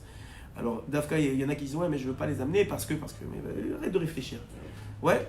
Alors, et c'est ça qui te dit, tu n'as plus besoin de réfléchir. Dans ce qui est moutard, tu n'as plus besoin de réfléchir. Et tu le sens, moi, depuis que je le fais, je vous dis sincèrement, je sens que je suis moins stressé, moins angoissé, je me remets moins en question pourquoi j'ai choisi ça ou je n'aurais pas choisi ça. J'ai dit, ce matin, j'ai dit ça, j'ai confiance à 100% que Rabbeinu ce qu'il dit c'est vrai, et qu'à partir du moment où j'ai dit ça, je passe dans une autre catégorie, complètement. Je suis maintenant, le Yetzirah, il ne peut pas s'attaquer directement à moi. Après, bien sûr qu'il y a un libre arbitre. Quand tu dois t'énerver, quand tu dois fauter, tout ça, c'est écrit, Akol mina shamayim, chutz mirat shamayim. Quand il s'agit de faire un choix, est-ce que je fais la volonté d'Hachem ou pas, que c'est clair devant toi, ça, personne ne peut le faire à ta place. Sinon, il n'y a plus de monde. Si tu enlèves ça à l'homme, il n'y a plus de monde, ça ne sert plus à rien de vivre. Mais à partir du moment où c'est des choses qui sont dans la Kol mina shamayim, même dans la Kol mina shamayim, il y a des catégories, dit Rabbeinu. Même quand tout vient du ciel, il y a des façons que ça vient du ciel. Est-ce que ça vient du bon côté, ça vient du mauvais côté? Alors, dire mais non, une fois que tu as fait ça, c'est déjà dans le bon côté du ciel. Après ça, bien sûr qu'il reste les choix évidents, dans des choses avérotes et mitzvot. Mentir, pas mentir, mettre en colère, pas mettre en colère, tricher, pas tricher, tout ça, c'est bien sûr que ça rentre. Sinon on est des anges et puis on va directement au ciel et c'est fini. Donc évidemment, mais ça, regardez comment c'est beau. Il faisait même ça, Shabbat et les fêtes. Pourquoi il spécifie qu'il faisait ça, Shabbat et les fêtes? Parce que normalement, Shabbat et les fêtes, il n'y a pas de Yetzirara, en tout cas pas de Mekatregim, pas d'ange accusateur. Vous savez que le Zohar il dit qu'à l'entrée de Shabbat, il y a un puits au fond de la mer qui s'ouvre où tous les anges noirs, les mauvais anges, ils rentrent pendant Shabbat et on referme le puits. Alors le Zohar il demande, il dit, mais alors comment ça se fait qu'on voit des gens qui se mettent en colère ou qui s'énervent pendant Shabbat? Il dit, mais la même chose. C'est-à-dire, ce qui a été créé pendant la semaine, c'est mis, mais si toi tu veux créer d'autres pendant Shabbat, ton problème. Personne t'a dit quoi que ce soit. Tu veux faire des bêtises, c'est ton problème. Mais au moins, ceux qui ont été créés pendant la semaine, ils sont protégés, ils sont au fond de la mer. Donc ça, c'est une première chose, une première phrase qui fait comprendre quoi? Qu'il y a, pour faire la volonté d'Hachem et pour être dans un niveau de femme, en tout cas de marital avec Akadosh Baruch Hu, ou au moins d'enfant, il faut vouloir faire la volonté, ça c'est la base. C'est vouloir faire la volonté de son maître, de son père ou de son mari. C'est des niveaux différents en fonction. Et comment on évalue de plus en plus la proximité? Quand ça dépasse, c'est pas seulement la halakha, que Hachem t'a dit fais bien, ça c'est un Eved. Le Eved il fait la halakha. On m'a dit oui, si je vois dans la halakha que j'ai une sorte de ressortie, je vais l'utiliser. Ouais, il y en a, je ne vais pas être mécatrec sur personne. Mais on voit que des fois, il y a des portes de sortie, tout de suite la personne, elle la prend. Parce que c'est bon, ça suffit quoi, j'en fais déjà assez. La façon de faire aussi. Aussi la façon de faire. Voilà, exactement. Donc tu vois très bien que la personne, c'est un gros niveau. Quelqu'un qui arrive à ne pas transgresser la halakha, c'est un ange déjà, c'est pas mal bon. Mais il est à Eved. Des fois, peut-être il vaut mieux être fils et un peu ne pas être trop Eved, mais au moins être déjà dans le sentimental, et moins dans la sincérité, et au moins dans la relation émotionnelle. Ouais, un peu comme vous seriez avec votre enfant. Et ça, on l'acquiert avec la phrase que je vous ai dit, en tout cas en partie, avec le secret que je vous ai donné aujourd'hui. Maintenant, la vérité, ce shiur que je vous fais, c'est un peu le shiur que j'ai fait Shabbat. Et c'est bien parce que c'est une préparation, que si j'oublie des choses, je me rappelle après. Et je vais vous dire que ces dernières années, moi-même, avec les enseignements de Rabbeinu, j'ai ajouté quelques phrases à mon Modéani, après mon Modéani. Celle que je viens de vous donner, Ani Moser Kolat Mocheli, Veshalishti, Veshalenim Sheli, je l'ajoute, et je vous la conseille fortement de le faire. Pour Hachem, ceux qui ont écouté sur Shabbat déjà, je leur ai envoyé sur WhatsApp, ils ont commencé ce matin. Mais il y en a d'autres que j'ajoute. La deuxième que j'ajoute, c'est une phrase que j'ai entendue on m'a rapporté au nom de Rav Ovadia, ou plutôt au nom de la belle-fille de Rav Ovadia Yosef, qui est un très bon conseil selon moi, que j'ai retrouvé un peu en filigrane dans les enseignements de Rabbeinu. C'est que la phrase est la suivante: Ani mevatel, j'annule, kol amarshavot zarot ve'aot sheli, toutes les mauvaises pensées et pensées étrangères à moi, de ma journée, qui a kol yemevutal, que tout soit annulé, de moi, de mes enfants, de tous ceux qui sont dépendants de moi et de ma femme. Qu'est-ce que ça fait? Eh bien, ça fait que, déjà le matin, vous avez dit ça, toutes les mauvaises pensées que vous allez avoir dans la journée, elles sont déjà annulées. Elles sont annulées. Vous avez dit une phrase. Elles sont annulées. Maintenant, pourquoi elles viennent? Je n'ai pas dit pourquoi elles viennent. Pour que vous fassiez le tikkun de la mauvaise pensée. Les pensées, c'est des âmes, c'est des étincelles. Rappelez-nous, il dit, plus dans l'écouter Moharan, pourquoi une mauvaise pensée elle vient dans la tfila? Vous avez par exemple, je vous donne toujours cet exemple-là. Le premier Rosh Hashanah que j'ai fait chez Rabbeinu, j'ai eu une pensée qui m'est venue dès le début de Rosh Hashanah, une pensée que je n'avais pas pensée depuis des mois. Pendant l'année, j'avais eu un problème de voiture, et je ne sais pas pourquoi Hachem il m'a amené chez un hindou. À l'époque, j'habitais à Koustlaretz, et il m'a amené chez un hindou. Maintenant, le garage de l'hindou, tu rentres, il y a une grande photo d'une femme avec plein de bras, vous savez, l'Avodazara. Et bon, sur le moment, j'ai pas fait attention, mais le soir de Rosh Hashanah, ça m'est revenu, je pouvais pas faire schéma, je voyais la femme. Ça me revenait comme ça. Et je dis, c'est bizarre. Alors j'avais un ami, Baruch Hashem, Marlouf Zerzer, qui était à côté de moi ce jour-là. Et je lui dis, qui était venu déjà plusieurs fois, qui était plus proche à l'époque, plus proche de moi de Rabbeinu, il est encore plus proche de moi que Rabbeinu. Et il habite à Tzfat aujourd'hui. Et je lui ai dit, je confie mon problème. Je lui ai dit, j'ai pas réussi. C'était le début de la tefila, je lui ai dit, j'arrive pas à me concentrer. J'ai une image comme ça qui me revient. Alors il dit, Rabbeinu, il dit que c'est maintenant le tikkun hamarchavot, c'est maintenant la réparation des mauvaises pensées qu'on a eues dans l'année. Et c'est vrai pour toutes les tfilotes. Quand vous avez une tfila, vous allez voir que les mauvaises pensées de la journée vont venir. C'est pas parce qu'elles vont vous embêter, oui aussi, mais dit le Baal Shem Tov, c'est pour que vous puissiez les réparer. Que le fait que vous les éliminiez, c'est ça la réparation à la mauvaise pensée. C'est ça qui va la réparer. Vous avez une mauvaise chose dans la journée, d'Afka, ça va être au moment de la tfila, vous allez y penser. Si vous arrêtez 2 minutes, j'ai fait un shiur sur ça, sur les mauvaises pensées déjà, vous arrêtez 2 minutes et vous la mettez de côté, c'est ça sa réparation. Alors je lui dis, qu'est-ce que je fais maintenant? Il dit, Rabbeinu, il donne un conseil, c'est d'avoir dans la tête un tzaddik ou une bonne pensée. Et comme il dit que le conseil il est le suivant, Rabbeinu dans Sirot HaNaran, il dit, un homme il peut avoir qu'une seule pensée, il peut penser à 2 choses en même temps. Donc ce que tu fais, c'est que tu mets dans ta tête quelque chose de positif, ou un tzaddik, ou une visage d'un tzaddik, ou quelque chose de bien, Et tu vas voir que la mauvaise pensée, elle va revenir quelquefois, parce qu'elle est très très, ça dépend de la force de la mauvaise pensée, mais elle va revenir quelquefois, au bout d'un moment, ça va partir. Alors je lui dis, alors qu'est-ce que je fais? Alors à l'époque, Zippono Levacha, Zeret Tzadik Kaj Levacha, on prie le vendredi soir, c'était aussi Rosh Hashanah, comme l'année prochaine, qui sera aussi vendredi soir. Et on était au Kloitz Ashkenaz, que je vous ai dit, tu as déjà été au Kloitz Ashkenaz? Où le Chadodi, là-bas, il dure une demi-heure, avec les Nigoudim, mais on est 1000 personnes à faire on vole littéralement. Et donc à l'époque, il y avait le Rav Kening Zatzal, qui est parti de ce monde l'année dernière, et il m'a dit regarde-le faire schéma. Parce que il faut regarder le faire schéma et attrape l'image.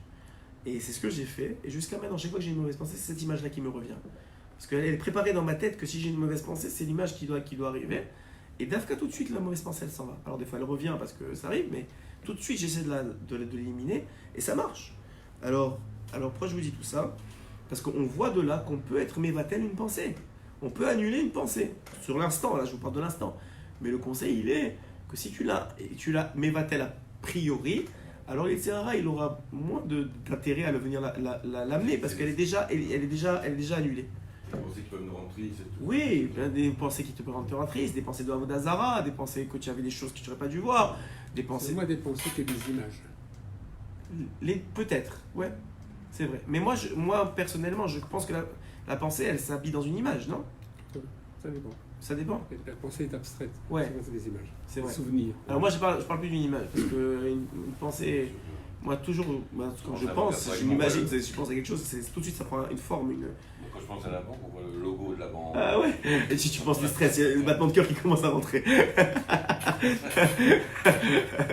Je t'embarque chez moi, bonne année, Ce sont des souvenirs qui sont lointains. Oui, aussi. Pas du jour même. Pas du jour même. Des fois, c'est lointain. Des fois, ça revient dans la tefila. Des fois, tu as une mauvaise pensée ou un truc qui t'arrive dans la journée qui te préoccupe. Ça passe. Ça passe. C'est lointain, revient.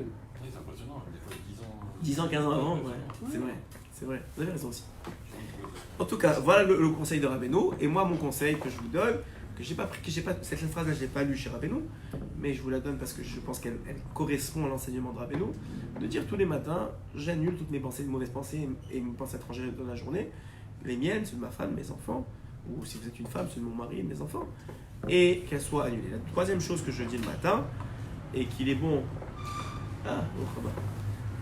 de dire, c'est la fameuse phrase que je vous dis souvent. Ani mekacher atzmi lechol hatzadikim hamitim shebedorenu, lechol hatzadikim hamitim shochenei afa, ufrat Rabbeinu HaKadosh, tzadik yesod olam, nachan noya mikol chokma, Rabbeinu Rabbi Nachman, nefegel simcha. Je m'attache à tous les tzadikim qui sont de notre génération et tous les vrais tzadikim des générations précédentes. Pourquoi je fais ça? Pourquoi Rabbeinu dit de faire ça? Parce que maintenant, quand tu vas faire une mitzvah dans la journée, vous voyez comment c'est les étapes. D'abord, on a dit, on confie nos mouvements à Hachem. Ensuite, on annule nos mauvaises pensées. Troisième chose, tu t'attaches au tzadikim. Pourquoi? Parce que quand tu fais une mitzvah, quelle qu'elle soit, elle peut emprunter, elle peut être utilisée à plein de choses différentes dans le ciel. Mais quand tu es attaché, dit Rabbeinu, au tzadikim, alors la mitzvah, elle est récupérée par le tzadik, elle est comme amplifiée. C'est comme si tu joues à la bourse, mais tu as le meilleur broker du monde. Lui, c'est pas du 7% qu'il va te donner, c'est du 100%. Donc maintenant, il va utiliser la mitzvah, mais à 100% pour toi. Et donc ça, c'est le secret de Animé Kacher. Le fait que tu t'attaches, donc tu attaches en vérité tes mouvements, tes mitzvot, tes pensées, tes actions, tes paroles au tzaddik, il va utiliser tout ça, un peu comme Moshe Rabbeinu lorsqu'il a fallu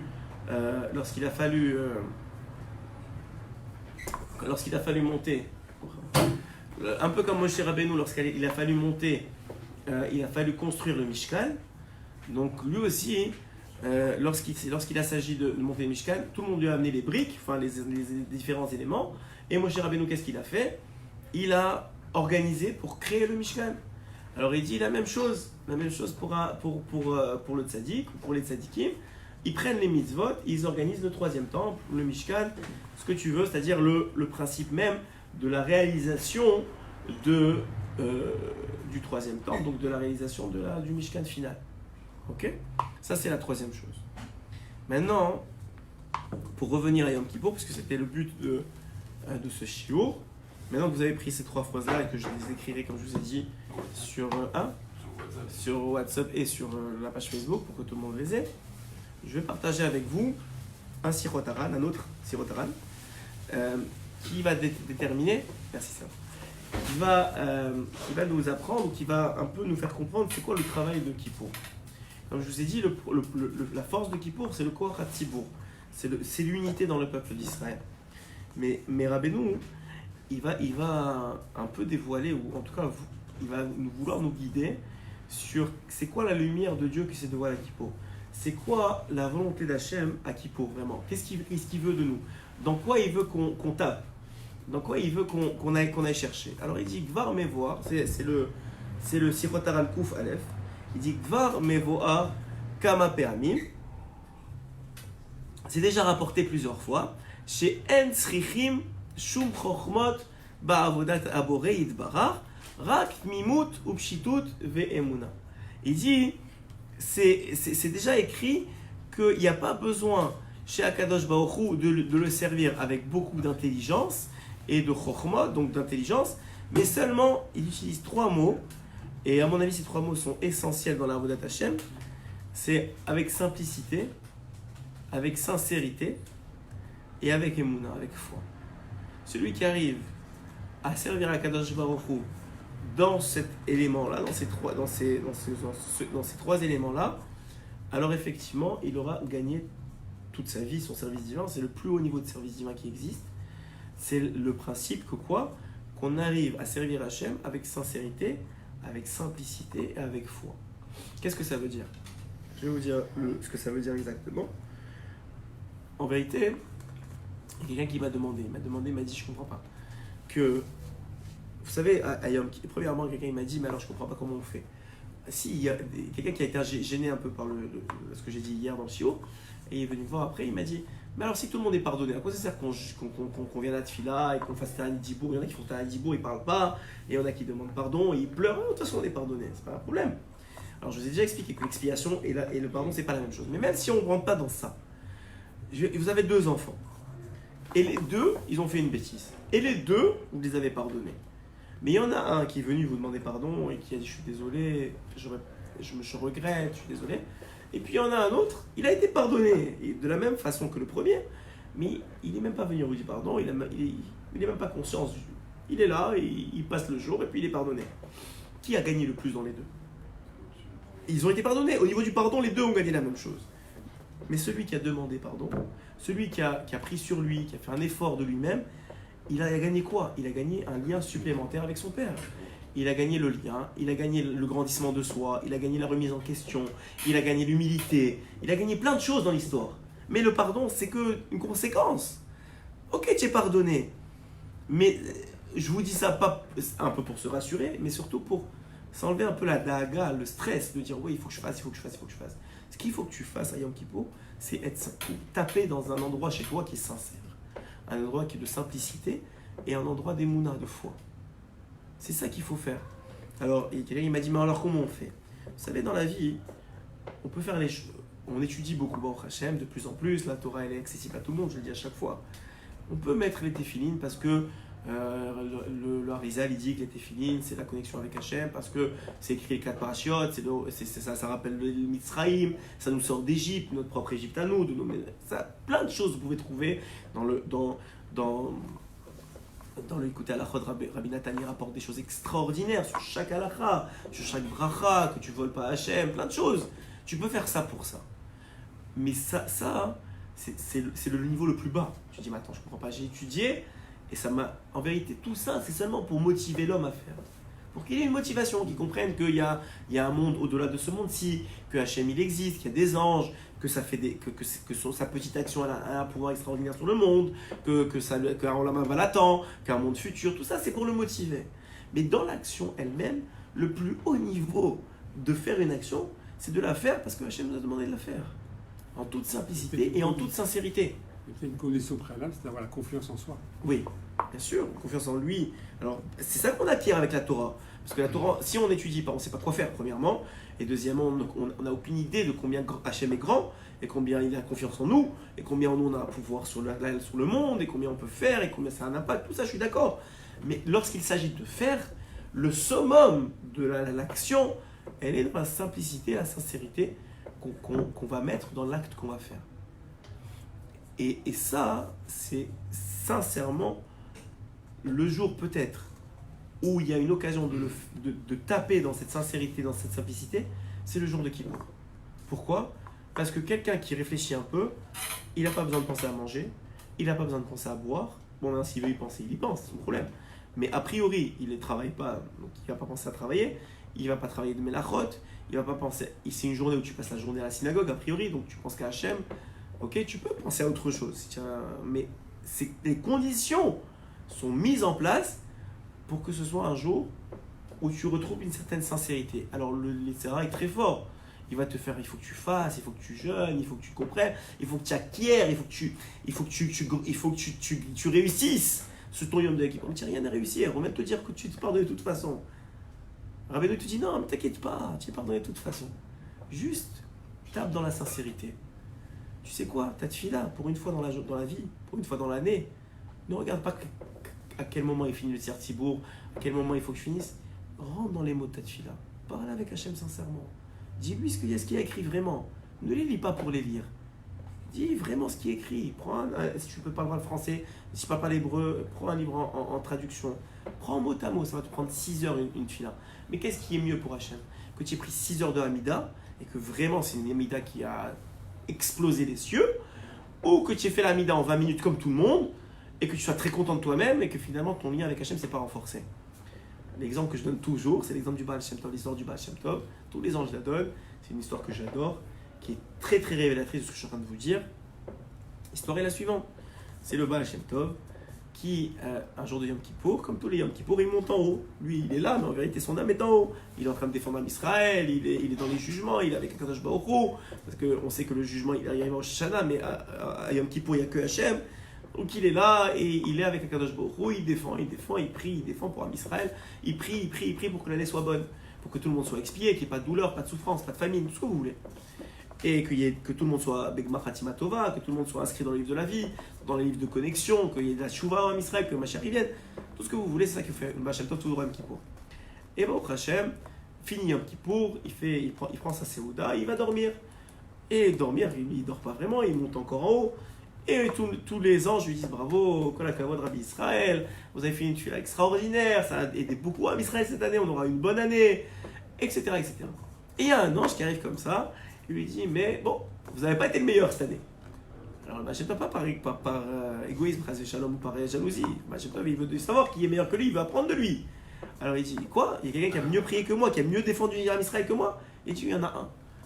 Alors il demande c'est qui ? On ne veut pas lui dire, j'ai pas le droit de vous dire, c'est dans les secrets des secrets, on ne peut pas vous dire ça. Alors Baal Shem Tov il tire les ficelles des connaissances qu'il a en haut et il obtient le nom. On lui dit c'est Ploni Ben Ploni, il habite dans telle ville. Il se réveille tout de suite, c'est samedi soir cette année-là, Kippour c'était Shabbat. Samedi soir, il réveille son cocher Igor et il lui dit Igor, on va dans telle ville. Et comme d'habitude, Igor, il est très content de se réveiller parce qu'il se rendort tout de suite quand c'est les chevaux, ils vont tout seuls. Il fait semblant. Pour qu'il y ait un cocher, mais en réalité, il est endormi et les chevaux, ils avancent. Ils arrivent dimanche matin dans la ville. Tout de suite, la Baal Shem Tov, il demande Ploni Ben Ploni, la personne dont on lui a parlé en haut, où est-ce qu'il est ? C'est un petit village, très pauvre, il ne comprend pas. Il dit quoi, la personne qui a prié mieux que moi, elle est là. Quelqu'un qui a fait plus pour Israël sur Yom Kippour que moi, elle est là. Il dit oui. Alors il demande, il dit oui, il habite là-bas, une petite cabane jetée là, comme ça. Il tape à la porte. À peine si la porte elle se déboîte pas quand il tape, il tape à la porte et il voit le monsieur en habit simple qui ouvre la porte. Alors il lui dit, alors le monsieur tout de suite dit, je savais qu'on allait venir me voir. Alors il dit, oh, qu'est-ce qu'il y a, ne t'inquiète pas. Et il voit qu'il est épeuré un peu, il dit non t'inquiète pas, je suis là. Au contraire, je suis le Rabbi Israël Baal Shem Tov, il était déjà connu à l'époque. Ne t'inquiète pas, je suis juste venu te parler un petit peu, parler avec toi de ton Yom Kippour. Il dit oui, je savais que quelqu'un allait venir me voir. Il dit pourquoi ? Il dit parce que Yom Kippour, il se sent mal le monsieur maintenant. Il dit Yom Kippour, j'étais malade, j'étais pas bien. Et il n'y a pas de synagogue dans ma ville, il fallait que je fasse quelques kilomètres pour traverser le champ, pour aller à la grande ville qui est à côté. Et j'ai pas eu la force, j'étais fatigué et je suis resté au lit. Tout Yom Kippour, je suis resté au lit. Tout Yom Kippour, je suis resté au lit. Alors il lui dit quoi, vraiment, tu es resté au lit de Yom Kippour ? Il dis, mais je comprends pas, qu'est-ce que tu as fait? Il me dit, oui, je suis resté au lit, j'étais pas bien et tout. Et j'ai dit, Hachem, regarde, c'est pas que je veux pas, mais je suis malade, j'ai mal à la gorge, je suis fatigué, j'ai un peu de fièvre. Je sais pas ce qu'il avait à l'époque. Et je dis, écoute, et je sais même pas faire la tefila. Il y a une chose que je sais, je connais la lève bête. Donc ce que je fais, Hachem, on fait un deal, toi et moi. Il dit, moi je te dis la lève bête et toi tu arranges les lettres. Et il a fait, voilà ce que j'ai fait tout Yom Kippour, Rabbi Israël. J'ai dit à lève bête Gimel Dalet Hevav jusqu'à la dernière, jusqu'à Taf, et j'ai recommencé. Et jusqu'à que je m'endorme, je me suis réveillé, j'ai refait la même chose, je me suis réveillé, je me suis réveillé. Il a dit, quoi, c'est ça? Il dit, ah maintenant je comprends pourquoi tu as fait mieux que moi. Maintenant je comprends pourquoi tu fais mieux que moi. Parce que c'est pas. Et c'est moi, Kadosh Baruch Hu. Il a confié ses lettres à Kadosh Baruch Hu. Kadosh Baruch Hu, il sait ce qu'il a à faire avec. Je pense, cette histoire, elle résume, je la donne chaque fois avant Yom Kippour, mais elle résume exactement ce que Yachem il attend de nous Yom Kippour. Il attend pas qu'on soit des génies, qu'on fasse qu'on se pète les bretelles, qu'on dise regarde combien j'ai jeûné, regarde combien j'ai prié, regarde combien j'ai crié Amen. Hachem, il a pas. Je parle avec toute réserve, vous ferez ce que vous voulez. Moi, si vous voulez m'écouter, ce que moi j'ai compris de Rabbeinu, et c'est écrit noir sur blanc, c'est un Sifra Taran. Il dit le plus haut niveau de service divin, c'est la tmimout, la sincérité, la pshitout, la simplicité, et la émouna, la foi. Il parle pas de connaître le chasse, il parle pas d'avoir étudié des milliards de trucs, il parle pas de tout ça. Il dit le plus grand niveau de service divin, c'est ça. Alors c'est vrai que pour savoir quoi faire, il faut étudier, c'est vrai que je suis d'accord avec vous, mais sauf, ça se résume à ça. Et quand je vous l'ai dit souvent, le Olam Haba, c'est quoi? Le Olam Haba, c'est le niveau que vous allez avoir au Olam Haba, c'est le niveau de connexion. C'est pour ça qu'on appelle la page Torah connexion. C'est les niveaux de connexion que vous avez réussi et de dévoilement dans votre propre vie que vous avez réussi à avoir avec Hachem dans ce monde-ci qui est voilé, qui va vous permettre d'avoir les ultraviolets suffisants pour supporter la lumière de Dieu dans le Olam Haba. C'est pour ça qu'un homme il sera plus élevé ou un homme moins élevé. Et ça ne dépend pas du nombre de pages de Gemara que vous avez fait. Je sais qu'il y en a beaucoup de litaïs qui vont devenir fous en entendant ça, mais c'est la réalité. C'est la réalité, ce que Rabbeinu dit. Il y a des gens qui étudient par Gahava. La preuve, c'est que quand on les empêche d'étudier, quand leur femme elle leur dit écoute, je suis fatigué, s'il te plaît, reste à la maison. Non, j'ai besoin d'étudier, c'est la priorité. Et ben, sache qu'ils n'étudient pas pour Dieu. Ils étudient pour eux. Alors ça nous arrive à tous. On le sait, on le regrette, mais ça vient d'un sentiment d'ego. L'homme, il est très vite, il peut très très vite, ce que dit la Gemara, Samchaim Samavet, comment la même Torah elle peut être une élixir de vie, un élixir de mort. Ça dépend à qui elle sert. Si elle sert le lien avec Hachem, c'est un élixir de vie. Si elle te sert toi-même, ça devient très vite un élixir de mort. Parce que pourquoi? Parce que ça te tue. Parce que c'est quoi la mort? C'est la coupure que tu crées avec Hachem. Si toute la Torah, elle n'est là que pour te servir toi-même, donc Hachem n'existe plus, donc tu es mort. Spirituellement, tu es mort. Tu peux vivre, tu peux marcher comme un animal sur quatre pattes, mais tu es quand même mort. Ça ne s'appelle pas la vie. C'est ce que dit Rabbeinu ici. Il dit Gavoa, il dit pourquoi c'est. Les trois caractéristiques, la plus élevée, c'est la simplicité, c'est la psitude. Il dit parce que Hachem, c'est lui qui est le plus simple au monde. C'est lui le pachout, le plus grand. Alors vous voyez très bien que ça n'a rien à voir avec la connaissance, ça a à voir avec une certaine conscience d'Hachem et une certaine volonté de simplicité, de faire les choses par simplicité, par sincérité. Et c'est un moment, et c'est ce que la halakha nous demande de faire. C'est écrit par exemple dans la halakha, c'est que Erev Yom Kippour, il y a une mitzvah plus haute que toutes les autres. Plus haute que toutes les autres. Alors vous allez me dire, ça doit être quelque chose d'extraordinaire, l'étude de la Torah. Il y a la mitzvah que rapporte le Shulchan Aruch, c'est de manger. C'est plus haut que tout de manger Erev Yom Kippour. Pourquoi? 7 fois, il y en a qui disent selon le Ben Ishraï, avec des kavanot. Déjà, on rentre dans les chokhmot. Le Shulchan Aruch n'est pas de ça. Le Shulchan Aruch dit que même un Talmid Chacham, que lui, il étudie 24 heures sur 24, il prendra du temps pour s'arrêter et manger. Ça veut dire que, selon le Shulchan Aruch, donc selon qui est la volonté d'Hachem, selon la volonté d'Hachem, le Erev Yom Kippour, donc mardi cette année, c'est plus grand de manger que d'étudier la Torah. Puisque l'homme qui étudie la Torah doit s'arrêter. C'est donc aux yeux d'Hachem, cette journée-là, c'est plus grand de manger que d'étudier la Torah. Il y en a qui disent non, il n'y a pas plus grand qu'étudier la Torah. Ouais, mais là, tu te sers à toi. On vient de te dire que la volonté d'Hachem, c'est que tu manges. Pourquoi? Je peux donner plein d'exemples. L'explication que j'adore, c'est pour te rappeler qu'il n'y a rien de plus grand que de faire la volonté d'Hachem. Il n'y a rien de plus grand que ça. Et si c'est la volonté d'Hachem que tu manges, il n'y a rien de plus grand que ça. Il n'y a rien de plus grand. Et quand tu vas manger, alors évidemment que tu vas manger d'Afka. Pourquoi tu vas manger 7 fois plus? Parce que Hachem il a demandé, il y a plein de choses à faire Yom Kippour. Il y avait dans la Gemara, c'est écrit que, il me semble c'est Rav, si je ne me trompe pas, qui a dit un jour à son Chavruta, il lui a dit, il le voyait qu'il ne faisait pas Erev Shabbat, il ne faisait pas Shne Mikra Targum. Alors il lui a dit, vous savez la mitzvah de lire 2 fois la Torah, la paracha de la semaine, et 1 fois en arabéen. Il lui a dit, c'est une halakha. Et il lui dit, pourquoi tu ne lis pas? Il dit, j'attends Erev Yom Kippour, et je la ferai d'un coup, toute la Torah d'un coup. Il lui dit, mais tu rigoles ou quoi? Yom Kippour, on mange. Alors il le regarde, il dit, quoi, on mange? C'est plus grand que de faire toute la Torah Kula à la Yom Kippour. Quoi, il y a quelque chose qui peut plus me protéger que toute la Torah? Et il lui dit, mais la volonté d'Hachem Yom Kippour, c'est qu'on mange. Qu'est-ce que tu te prends avec des chokhmot? C'est ça qu'il veut qu'on fasse.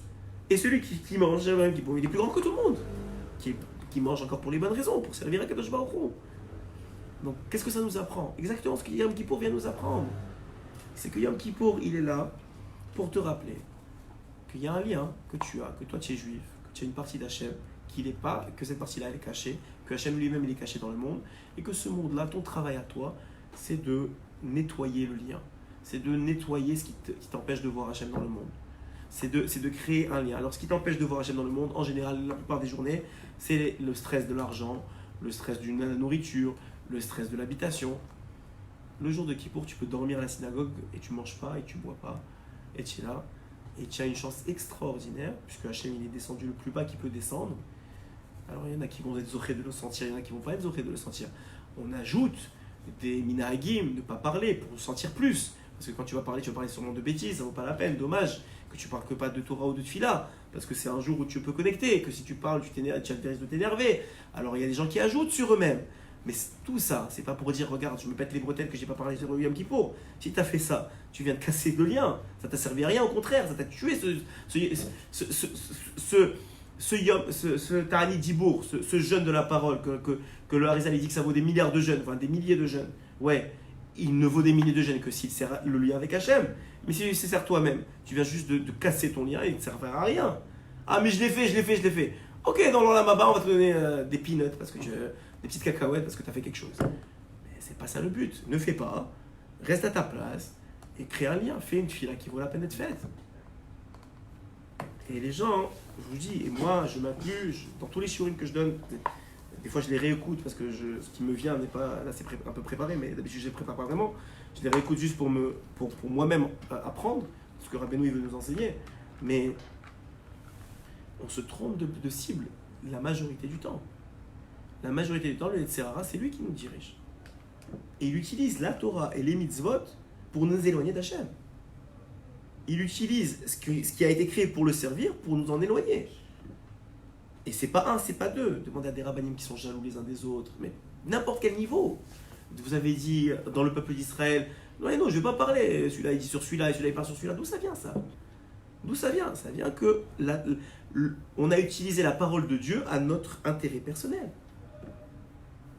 On n'utilise pas la parole de Dieu pour le servir et pour le connaître, mais parce qu'on veut avoir une place qui n'est pas la nôtre, qui n'est pas celle que Hachem nous a réservée, qui est beaucoup moins bien que celle que Hachem nous a réservée.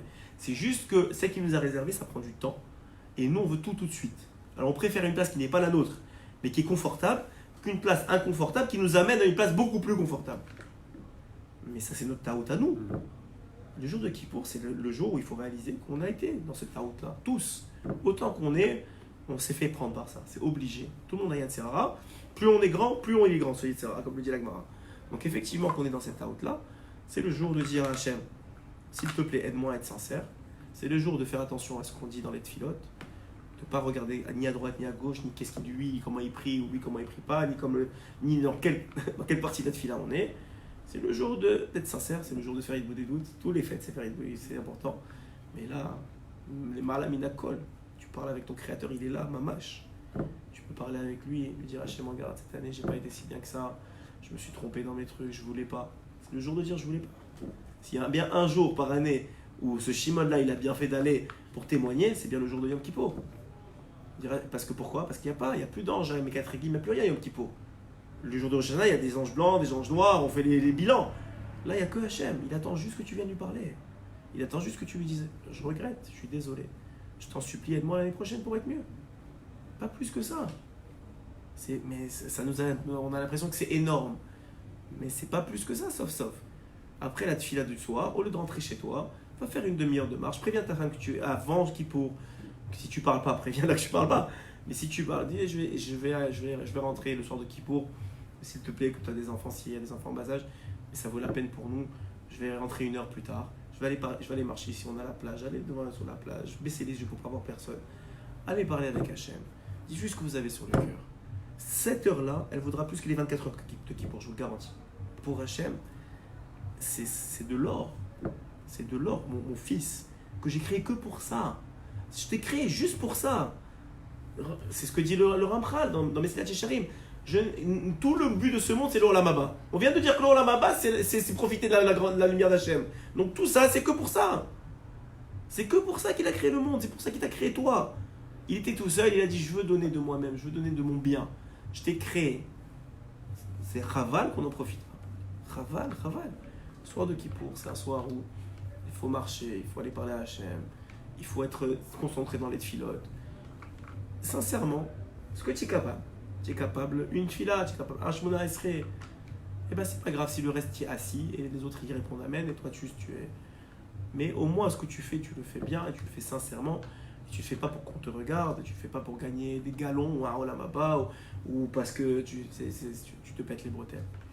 Ça, c'est que du Yetzirah. C'est du Yetzirah que malheureusement, il est très difficile de combattre pendant l'année, mais qu'on a la chance de beaucoup d'aide divine pour le combattre pendant Yom Kippour. Si les femmes elles sont à la maison, c'est vrai que c'est pas facile avec les enfants, c'est vrai que c'est pas évident, mais chacun il essaiera et demandera avant Yom Kippour beaucoup d'aide divine pour avoir un moment au moins dans la nuit pour pouvoir se lever, parler avec Hachem, lui dire ce qu'on a sur le cœur. Même demander. Hachem, j'ai pas de maison, je voudrais avoir une maison en Israël, je voudrais monter en Israël. Mais ça, juste rappelez-vous que tout ce que vous demandez, vous pouvez le demander, il n'y a pas de problème. C'est à Rosh Hashanah qu'on ne demande pas. À Yom Kippour, vous pouvez demander. Mais rappelez-vous pourquoi vous le demandez. Parce que j'ai presque envie de dire, c'est une insulte à Hachem de demander quelque chose. C'est comme un enfant. Il vient, tu l'as pas vu de l'année. Il vient chez toi et il vient te demander, tu sais, j'ai besoin de ça, j'ai besoin de ça, j'ai besoin de ça. Alors si il te dit j'ai besoin de toi pour venir te voir plus souvent, j'ai besoin de toi pour te sentir plus dans ma vie, j'ai besoin d'un téléphone, pas pour le téléphone, un téléphone caché, mais pour t'appeler plus souvent. Alors bien sûr que je te le donne, il n'y a pas de problème mon fils. Tu veux venir à Israël pour me parler plus souvent, pour me sentir plus, bien je te fais venir. Tu veux une maison en Israël pour avoir moins de problèmes de sri-route, qu'il faut changer de maison tous les mois ou tous les ans. Viens, je te donne, il n'y a pas de problème. Si c'est ton tikkun, si c'est bien pour toi, je vais te le donner. Si c'est pas bien et qu'il y a d'autres choses à régler que des années précédentes, ça c'est Hachem qui sait. Mais si c'est bien, il va te le donner. Vous pouvez demander ce que vous voulez, mais juste demandez-le pour les bonnes raisons. Pour la raison qu'on est là, pour créer un lien et pour renforcer un lien avec notre père, notre mari, notre roi, appelez-le comme vous voulez. Celui qui nous a créé, Boré Olam. C'est ça tout qui pousse. Je pense que c'est le message que je voulais envoyer, que je m'envoie à moi-même, qu'on soit un minimum, peut-être un peu plus que tous les autres jours de l'année, un peu plus sincère, un peu plus simple, et avec un peu plus d'émouna dans les paroles des sages. Chazak ou Baruch.